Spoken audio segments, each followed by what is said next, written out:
Titans, luckily, have a bye this coming weekend.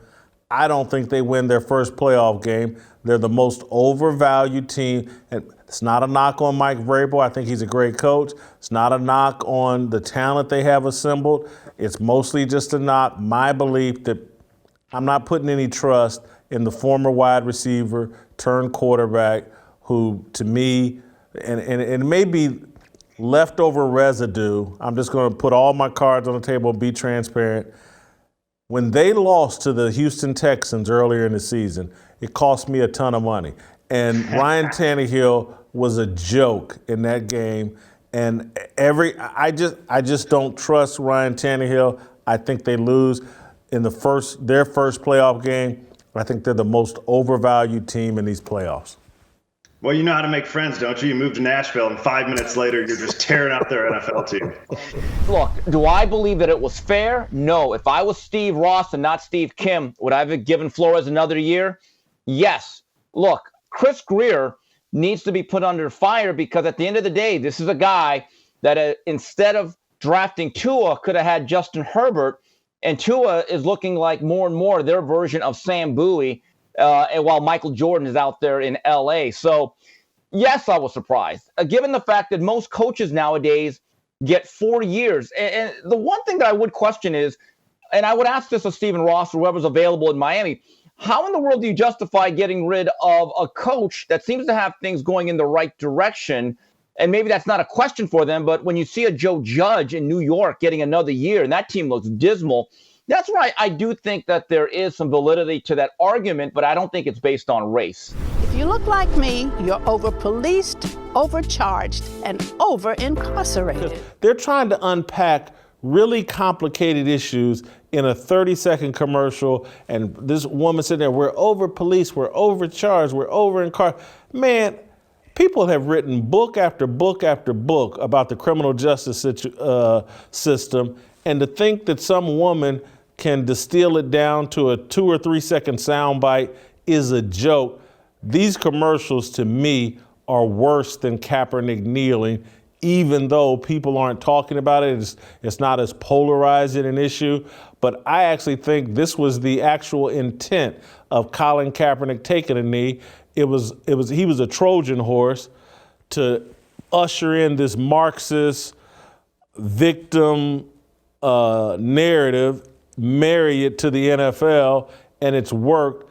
I think the commercials are worse than Kaepernick kneeling. And after raising 3 children, it doesn't bother me at all when people say I'm a sellout or I'm a coon. Like, what I'm not going to do is raise my daughters to be out here dropping it low and spreading it wide for anybody. I'm not going to raise them like that. So if that makes me a sellout, I'm going to sell you out all day long. I know what I did as a young person. There were things that I did that were not right.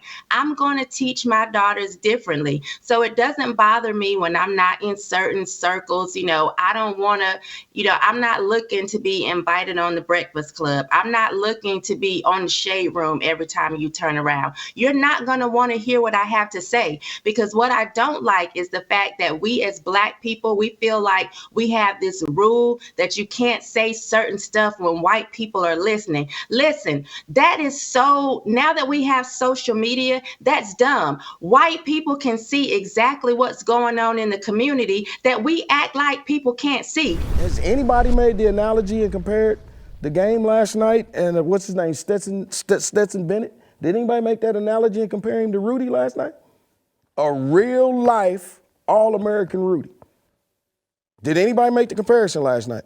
I mean, when it was a movie, you thought it was fictional, but you had it in your face last night. A man that, what did Rudy want to do? He wanted to play for the Irish. What did little dude last night? All he wanted to do was what? Play for Georgia. Play for Georgia. His daddy played for Georgia, right? And see, check this out. Here's what you missed. His daddy wasn't a star for Georgia, was he? His daddy was on the team, but he never played it down, did he? But did it stop him from going on and achieving what he wanted to do? No, it didn't. What did his daddy do, Jason? Did you listen to this? Did you hear this? Do you know what his daddy did? His daddy didn't go on to become an NFL player, He went on and became a pharmacist. And you know what he did?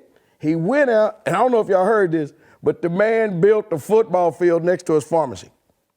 You know what that is? You know what that is? Is that or is that not some real Field of Dreams crap? Now, LaVar, I believe in that Sports Illustrated article, you insinuated they couldn't win a national championship the way Joe Paterno was going about it. And you wondering why he was a little upset? Hey, what does that cover say, Whitlock, on the left side underneath my name? I can't see it. You got to tell me. It says number 1. Fires up number 1 Penn State. Number 1. We were rated number 1 by Sports Illustrated. You know what we ended up ranked that year? Ended? I don't know. I don't even remember what we ended. I don't even know that we ended up being ranked at the end of the year with a team with a future number 1 overall draft pick and number 2 overall draft pick in college. And we lost 3 games that year. 3. So was I lying? You caught me with my pants down yesterday. Oh. You weren't on the show. But I came out with my top 20 NFL coaches of the last 50 years, and I made a glaring, maybe even 2, but a glaring oversight leaving Jimmy Johnson off my list. That was bad on my part.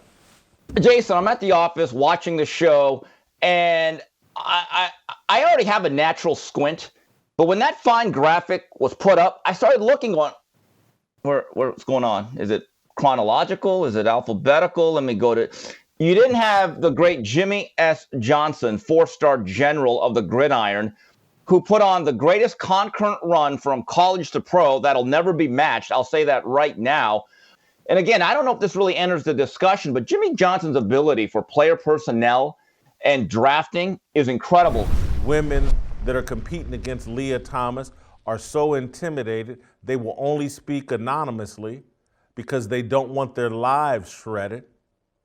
They have to turn to the Washington Examiner and Outkick because there isn't one person at ESPN willing to be their voice, to speak on their behalf. All those fathers and athletes at ESPN, and none of them have a word to say. How about the female athletes over there or the women at ESPN? Nothing to say? But let anything happen to a career criminal and all of them, they're fighting each other to get on TV and pretend that they're the most upset and the most hurt by it.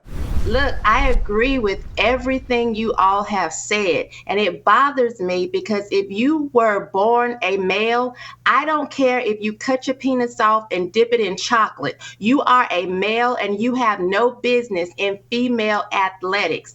And it bothers me that the person that actually said something to the Washington Examiner had to say it anonymously because of fear, because they don't want to be seen as transphobic. I am so sick of us coming up with words that don't make sense. Listen, there is nothing in me that would be afraid of a man in a dress or a woman in a wife beater. You are already off and mentally ill. I'm only going to be a little bit intimidated if you have a larger gun or a quicker trigger finger. Right? If we're going to bring a fair criticism to LeBron James and Michael Jordan back in his day, or some of these entertainers, some of these musicians, whoever it is, comedians, we have to go look at who they have to sit at the table with and do deals with. Who are the real voices that influence what they believe they can and can't say? And they are just as culpable for the lies and deceit that manifest into the public square and the discourse.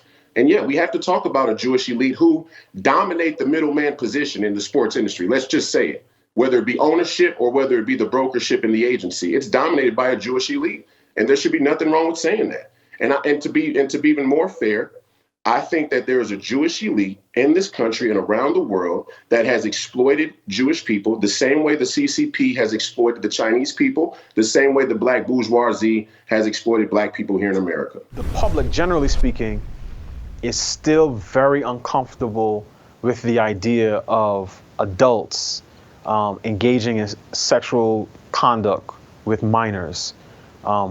This is part of what I would call sort of cultural schizophrenia, because if we look at it objectively, like the powers that be, the elites on the left are totally fine with like drag queen story hour. So they're totally fine with adult males dressing up as women, rolling around on the floor with little kids, ages 3 to 11 in public libraries, teaching them how to twerk and doing all sorts of other crazy stuff with minors. I just don't think that we've made that leap yet. But I think that's it remains to be seen whether we'll get there. I got to tell you, yeah, we look at here's the deal. I was one of the founders in a great organization called Job Creators Network about 11, 12 years ago. It was Bernie Marcus's idea. He brought a few friends in, a few CEOs to start it with him. I was one of those that were in the beginning, a board member and still a member today. And that organization's done some great things to fight terrible, stupid regulation that kills jobs across America.